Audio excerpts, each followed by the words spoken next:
8:02 de la mañana, estamos de vuelta. Esto es Buenos Días por VPI TV. Muy buenos días a todas las personas que se van sumando a nuestra transmisión en vivo. Ya lista con nosotros nuestra compañera Gabriela Peroso para ponernos en perspectiva con lo que es noticia en Venezuela y el resto del mundo. Gaby, buenos días. Gracias por estar aquí. Hola Marjorie, buenos días. Gracias también a ustedes por toda la información que brindan las 24 horas. Muy oportuno tenerte el día de hoy para hablar de cómo ha sido la posición de la comunidad internacional tras conocerse los resultados electorales en Venezuela y me gustaría, si te parece, que comenzáramos con Estados Unidos. El portavoz del gobierno dice que reconoce a Edmundo González Urrutia como el vencedor de las elecciones, pero no lo reconoce en este momento como presidente del país. Quisiera conocer tu opinión, para algunos un poco guabinosa, del gobierno de los Estados Unidos. Sí, las posturas del gobierno de Estados Unidos han sido exactamente eso, guabinosas, porque cuando se dieron los resultados, se supo que Edmundo González había ganado la elección, estuvieron, por ejemplo, un primer margen de 3 días diciendo entreguen las actas, luego cuando finalmente se llegó a la Organización de Estados Americanos y se vieron obligados a votar, allí tomaron una primera posición, pero ahora luego empiezan a hacer una aclaratoria que no ayuda a los venezolanos, Marjorie. Hay que entender que no estamos haciendo una lucha de iguales entre un gobierno y una oposición de un país normal. Cada vez que dicen es que hay que llamar a un diálogo y a empezar a provocar una transición pacífica, como la oposición venezolana, que tiene las actas, que las han analizado varios organismos internacionales. El Washington Post hizo un análisis exhaustivo a más del 80% de esas actas que fueron publicadas y dicen efectivamente con el 66% de margen ha ganado Edmundo González. ¿Cómo van María Corina Machado y Edmundo González a establecer un diálogo cuando ganaron, cuando entregaron las pruebas y cuando tienen una orden de captura en su contra, en donde tienen a 2.000 personas que sencillamente salieron a protestar y les dictaron orden de captura, los están persiguiendo, secuestran a los miembros de mesa, a los testigos? No existe posibilidad de diálogo cuando tú tienes un desbalance tan grande. Y me preocupa que Estados Unidos hace estas salvedades para ser súper diplomáticamente correcto, dejando desamparado a los venezolanos, porque ¿qué mensaje le estás dando a los venezolanos? Sí, fuiste a las urnas, escogiste a Edmundo González, pero yo no reconozco lo que tú escogiste. Reconozco tu acto de valentía en ir a votar, pero no reconozco al que elegiste. ¿Eso qué hace? Ganar tiempo a Maduro. ¿Eso qué hace? Darle la posibilidad de, por ejemplo, utilizar el Tribunal Supremo de Justicia para sencillamente pedir una repetición de las elecciones. Esa teoría es una de las que más me preocupa, Marjorie, porque sería suavemente descartar por completo la voluntad popular. Dicen, hay muchas irregularidades, hay muchas dudas, supuestamente vino el hackeo y eso impidió que las actas llegaran a manos de Nicolás Maduro, aunque le preguntaban ayer en el Tribunal Supremo de Justicia la gente de CNN si él tenía las actas y dijo, las tengo absolutamente todas. Entonces, no sé cómo hubo hackeo, si ellos realmente tienen las actas que no han mostrado. Esa posibilidad de repetir las elecciones, ¿cómo el venezolano va a la repetición de elecciones si al día de hoy hay una zozobra absoluta en las calles? Seguramente persiguieron a su tía, a su sobrino, quizás a alguien que iba camino a la iglesia, le apuntaron los colectivos en una de las esquinas de su casa simplemente por estar allí en la calle y porque los colectivos se sienten dueños del país. Entonces, no podemos llamar diálogo y tratar de hacer todo políticamente correcto cuando tienes a un venezolano indefenso que lo que necesita es un soporte real. Y Estados Unidos, cuando tiene estas posiciones tan tibias, al único que está apoyando y dándole más tiempo para inventarse lo que quiera es a Nicolás Maduro. Y eso es muy doloroso. En un momento crucial para Venezuela, donde según palabras de Nicolás Maduro hay al menos 2.000 personas detenidas, mucha gente orando por el país, no solamente desde dentro, sino también la comunidad internacional. Hemos visto publicaciones de personas que son de otras nacionalidades levantando la voz para exponer lo que está ocurriendo en Venezuela. ¿Qué se espera en este caso de la Iglesia y qué te parece el pronunciamiento de lo que dijo el Papa Francisco sobre buscar la verdad? Eso también es muy doloroso, es exactamente el mismo ejemplo que te pongo con Venezuela. O sea, el Papa no puede hablar de buscar la verdad, de que haya un entendimiento con los venezolanos cuando realmente estás hablando de un robo descarado y una posterior represión increíble. Por cada estado, Marjorie, están publicando afiches, por ejemplo, la Policía Nacional Bolivariana, y pone a cualquier ciudadano, sea político o no, y le ponen un se busca. El Papa entiende que este tipo de persecución en la búsqueda de la verdad es válida.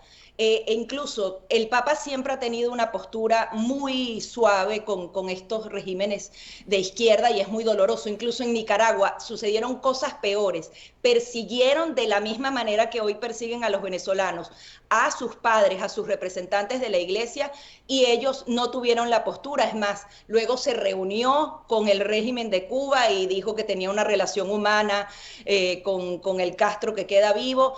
Realmente el Papa no entiende o no quiere entender o respalda a este tipo de posiciones, porque simplemente es decir, presenta las actas, reconozco que hubo una victoria y de verdad que haya una coalición real.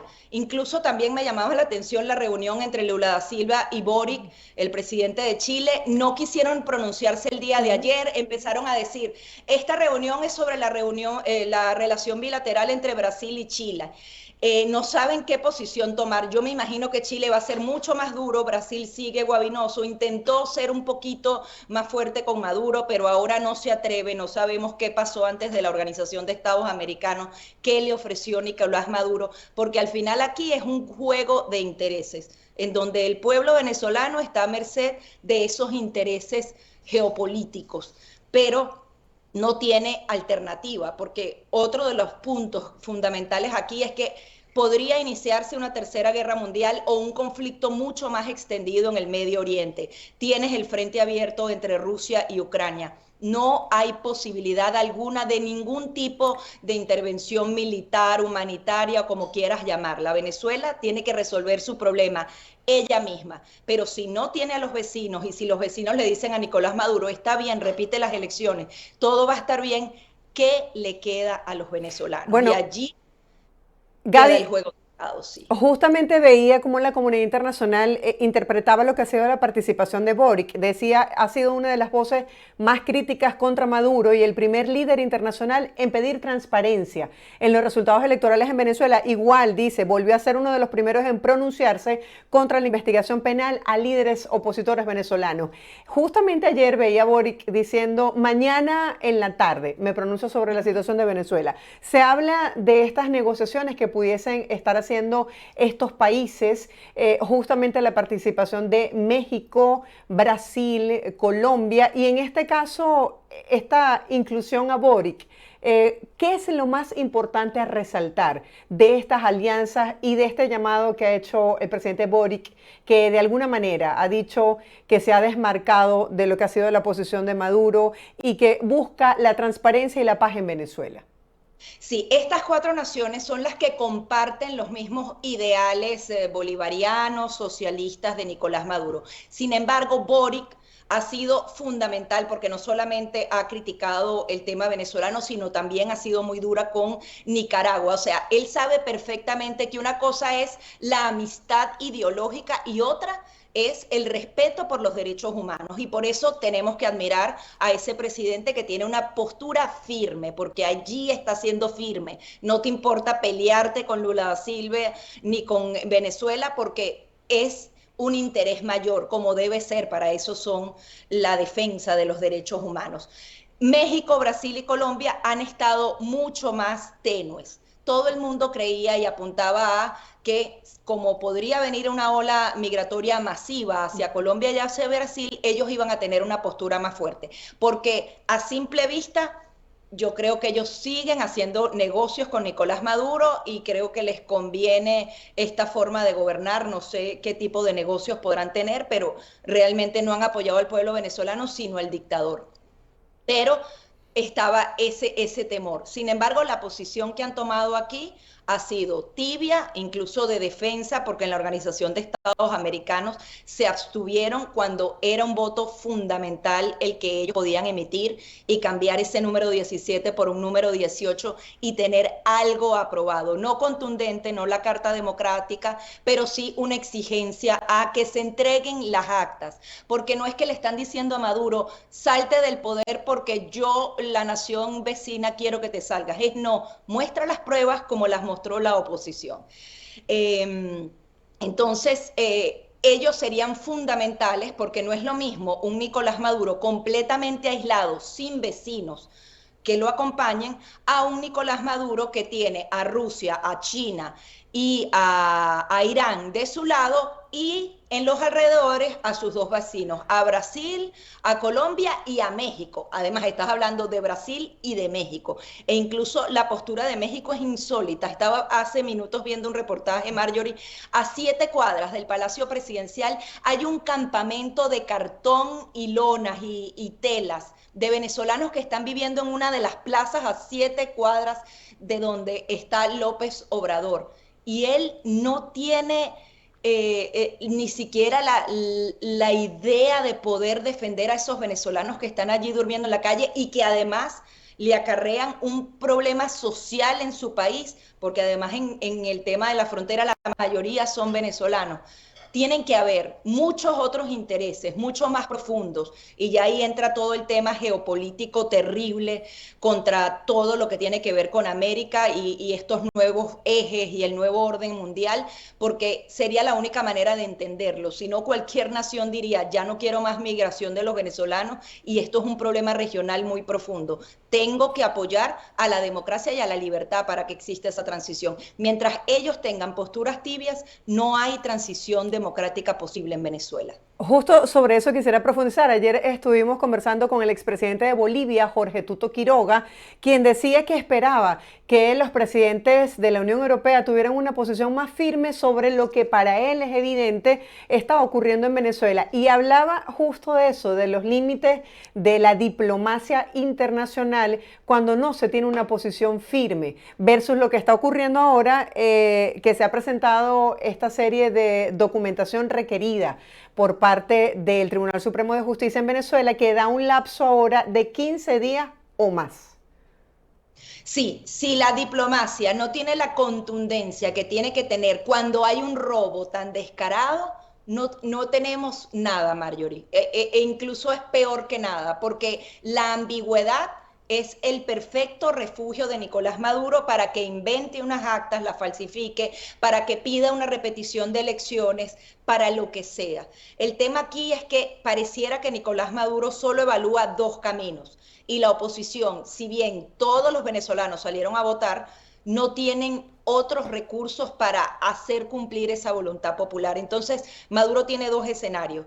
El escenario de volverse Nicaragua y profundizar aún más la represión y hacer una dictadura con todas las letras, o tratar, y sería voluntad de Nicolás Maduro, y eso sería gravísimo, tratar de que exista esa transición democrática solo para debilitar la oposición. El día de las elecciones y antes de las elecciones habían personas que decían, él va a reconocer los resultados electorales y le van a quedar meses hasta enero de 2025 para sabotear el gobierno de Edmundo González Urrutia y debilitar a la oposición. Esa también era una opción. Pero aquí lo doloroso es que si esa opción se activara, que obviamente sería mejor que nada, la activaría el propio Nicolás Maduro, porque no existe presión sobre él para que eso ocurra de manera orgánica, de manera natural. Sería una decisión del propio régimen para ganar tiempo, para lavarse la cara, que sería como la opción de lo de Bolivia, que hubo un poco de crisis, salió Evo Morales, pero al día de hoy prácticamente la oposición quedó atomizada y la mayoría de los líderes de oposición están en prisión en Bolivia y eso obviamente le da ventajas a un Evo Morales hacia volver a tomar el control total de la nación. Esa posibilidad también es peligrosísima, aunque sería mejor. Solamente ver a Nicolás Maduro salir del poder, así sea un mes, sería fundamental para los venezolanos y también daría la posibilidad que en vez de debilitar, reorganizarse. Pero el tema es que al día de hoy no existe presión para que eso ocurra. María Corina Machado tiene trazados algunos planes, no sabemos cuáles son, pero no sabemos si estábamos dependiendo de la lealtad o no a la revolución bolivariana. Y pareciera que la lealtad se quedó allí con el miedo, con toda la represión que existe, porque es muy grande esa represión y los policías y los militares tienen una posición bien complicada. Eh, Están completamente espiados y vigilados. Entonces, si esas traiciones no se dan internamente, va a ser muy difícil. Y si el pueblo venezolano empieza a salir a la calle de una manera desmedida y empieza esa represión, entramos en el otro ciclo que ya hemos vivido, que es manifestaciones, manifestaciones, la represión súper dura, luego para evitar esa represión, venga un proceso de diálogo y luego del proceso de diálogo se desactive la calle y volvemos al punto cero. Esa es mi mayor preocupación de que estemos que hayamos caído en este ciclo de volver a manifestar y volver a ir el diálogo. Eso sí, lo que se logró el domingo 28 de julio es fundamental. La comunidad internacional entiende de una manera simple que puede colocarse en un titular de prensa que existe una dictadura en Venezuela porque Maduro se robó las elecciones, porque las perdió 60-30. Eso no lo teníamos antes. Y eso es mucho más fácil de explicar y de luchar. El tema es que si la diplomacia no lucha por ese enunciado, sino que sigue dándole la posibilidad a Maduro de hacer algo para probar su parte, no estamos haciendo nada y es como si la comunidad internacional nunca hubiese estado de nuestro lado. Ahora, Gaby, hay varios escenarios o varias noticias en desarrollo en este momento. Por un lado, vemos el reporte de periodistas, activistas de derechos humanos, de líderes de la oposición, menores de edad, sociedad civil en general, detenidos. Y por el otro, vemos esta citación que hace el Tribunal Supremo de Justicia a los candidatos presidenciales y a representantes de los partidos políticos. Y ese cronograma de citas arranca mañana miércoles. ¿Qué va a pasar si esos candidatos no se presentan? Dentro de esos candidatos está Edmundo González Urrutia. Claro, y además, ¿cómo se presenta él si en teoría hay una orden de captura con él? O sea, es que te lo pintan perfecto para favorecerlo. Entonces, era igual como lo de que, bueno, María Corina se tiene que inscribir bajo las reglas de Nicolás Maduro, pero entonces que no lo haga. Siempre lo pintan a favor de ellos. Si ellos no se presentan, además ellos no deberían presentarse porque no deberían reconocer este dispositivo nuevo del Tribunal Sumiso de Justicia, así lo están llamando varios analistas internacionales, no deberían someterse a eso porque eso es algo completamente ilegal. No tienen por qué someterse a ello, pero entonces si no se someten, allí van.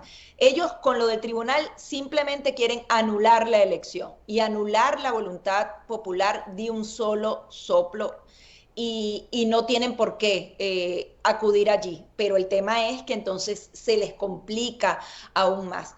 Y María Corina y Edmundo están en un callejón sin salida, porque si llaman a la gente a salir a la calle, están arriesgando a la gente. Ellos no pueden salir repetidas oportunidades porque los detienen, o sea, están viviendo un régimen de terror dentro de Venezuela. Y ese Tribunal Supremo de Justicia va ganando tiempo, va haciendo cada una de las citas, todos estos candidatos alacranes le siguen el juego a Nicolás Maduro, además me da dolor, algunos fueron presos políticos del régimen y no entendemos cómo ahora están del lado de Nicolás Maduro cuando sus propios derechos humanos fueron violados. No sé si es mucho dinero o mucho terror, pero con esto ellos simplemente hacen la pantomima para crearle una posibilidad a los países de decir, bueno, está bien, no reconocemos este proceso, volvamos a cero. O cualquier otra artimaña para que el 28 de julio esa voluntad popular quede completamente anulada. Lo que está pasando en el Tribunal Supremo de Justicia no tiene relevancia alguna, es solamente un nuevo circo de Nicolás Maduro para ganar tiempo, para darle excusas a los aliados internacionales. Y bueno, y también para volver a decir que el mundo no se somete a las leyes del país y no sé, y meterle otra investigación más, porque primero era el hackeo, luego era el comunicado que hicieron, que simplemente le dijeron a la policía y a los militares hagan cumplir la voluntad popular y estén del lado de la Constitución. Ahí no hay delito alguno en ese escrito emitido por Edmundo González y María Corina Machado. Pero así les van haciendo la listica hasta que quieran detenerlos y callarlos para siempre.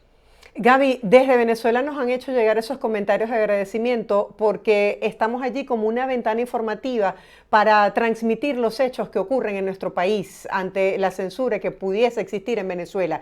Quisiera saber cómo se ha ido transformando la percepción de los medios internacionales que en un inicio muchos criticaron no era consona con la realidad de Venezuela. Vemos ahora como medios como The Wall Street Journal hacen todo un reportaje de María Corina Machado o por ejemplo The Washington Post también asume una posición con respecto al triunfo de Edmundo González Urrutia, que ellos mismos lo señalan luego de verificar estas actas compartidas por la plataforma unitaria. Quisiera conocer tu opinión, que estás aquí afuera, en Estados Unidos, sobre cómo ha ido evolucionando la percepción de la prensa internacional. Por eso te digo que si bien no es una ganancia total la que obtuvieron los venezolanos por salir a votar ese domingo, es una ganancia bastante importante. Cuando María Corina Machado se estaba lanzando a las primarias, y varias veces lo dijimos y yo te dije, oye, mira estos titulares, la colocaban como una ultraderechista, como una mujer maléfica que iba a tomar posesión, iba a privatizar a Venezuela entera. Y fueron muchos los artículos que fueron en contra de la figura de María Corina Machado. Y eso fue evolucionando, la empezaron a entrevistar y vieron que es una venezolana que simplemente quiere liberar a su país con ideas totalmente de centro, ideas totalmente lógicas de ejecutar en un país, y empezaron a entender a María Corina Machado y a dibujarla en su justa dimensión. Y igual con el proceso venezolano. Colocaban el proceso venezolano a veces tan de manera democrática. Incluso tengo de buena fuente que durante las elecciones varios medios internacionales trataban de buscar el equilibrio. Es decir, si habían votado 7 personas por la oposición, tenían que conseguir a los 3 que habían votado por el chavismo. No conseguían la gente del chavismo, Marjorie, y estaban forzando ese equilibrio informativo, y ellos mismos dijeron, es que de verdad esto lo rebasó la oposición, y allí es donde tú eres injusto. O sea, si es una proporción 70-30, tienes que forzar, mostrar ese punto de Nicolás Maduro, que también obtuvo votos, pero si pones un voto y un voto, pareciera que está 50-50. La comunidad internacional lo entendió y los medios también lo han entendido. Además, han visto la crudeza con la que Nicolás Maduro ha arremetido contra todos los venezolanos. Incluso el mayor número de detenciones en las regiones del país va más a zonas populares y humildes que incluso a los propios dirigentes y a los sospechosos habituales, por así decirlo, de la oposición venezolana. Eso lo ha visto la comunidad internacional y los medios, y ahora lo están reflejando en su justa dimensión. Y eso es una ganancia absoluta. Hace un año, hace 2, hace 3, los medios internacionales no lo hacían así. Incluso, por ejemplo, eran muy duros, por ejemplo, con Juan Guaidó, y le colocaban siempre el autoproclamado, y a Nicolás Maduro lo ponían el asediado presidente. O sea, él no era dictador, sino era un presidente asediado por las sanciones, atacado. Gaby, Ahora eso cambió. si me permites una última pregunta, se habla mucho Sí. acerca de la transición. Voy a compartirte lo que dice el jurista y especialista en elecciones latinoamericanas y gobernabilidad, Daniel Sobato, quien dijo, como en toda negociación diplomática, hay que bajarle el costo a la salida y aumentárselo a la permanencia. ¿Qué consideras tú sobre la transición? Mira, aquí el tema es que la transición debería ser no para que Maduro lo que serían estas negociaciones, no para que Maduro se quede, sino que para que Maduro se salga del poder. El tema aquí es, otra vez, volvemos al tema de la comunidad internacional. La comunidad internacional está siendo suficientemente fuerte para ofrecerle incentivos a Nicolás Maduro y presionarlo para que se vaya del poder porque perdió la elección. Eso no está ocurriendo, Marjorie, lamentablemente. Le están dando posibilidades a ver si él dentro, o sea, quedándose en el poder, le da algún chance a la oposición de que tenga una nueva oportunidad a través de una repetición de elecciones o cualquier otra cosa. O sea, cambian el juego completamente. Y cuando la posición es, este hombre se tiene que quedar en el poder hasta que se den estas condiciones, sencillamente él no se va a ir del poder, o sea, hay que presionarlo para que se vaya y que existan esos incentivos, y hablaban del puente de oro, que le des todo a Nicolás Maduro. Es muy doloroso para los venezolanos decir, bueno, está bien, llévate todo el dinero que quieras, vive en el país que te dé la gana, nadie te va a detener. Eso es muy doloroso para una parte importante de los venezolanos, pero para otra dicen sí, que se vaya y se lleve todo y luego reconstruimos el país para dárselo a nuestros niños, a nuestros hijos, a nuestros nietos, una nueva Venezuela. Ni siquiera eso está planteado hoy. Entonces, suena muy bien lo que dice el politólogo, pero no se está planteando de la manera correcta, porque lo están planteando como la permanencia de Nicolás Maduro para propiciar la transición y no la salida de Nicolás Maduro para que luego entre esa transición con fuerza. Lamentablemente no están apoyando a María Corina Machado para que esa transición sea con todas las letras, porque baja la ambigüedad. Reconozco que los resultados favorecen a Edmundo González, pero él no es el presidente electo. Gaby, gracias por acompañarnos el día de Un hoy con placer. tus perspectivas periodísticas sobre este tema que sigue siendo noticia y está en desarrollo. Feliz día para ti. Gracias, Marjorie. Nosotros hacemos una breve pausa comercial. Quédense allí conectados con la señal de VPI TV. Al regreso, mucha más información, no se aparten.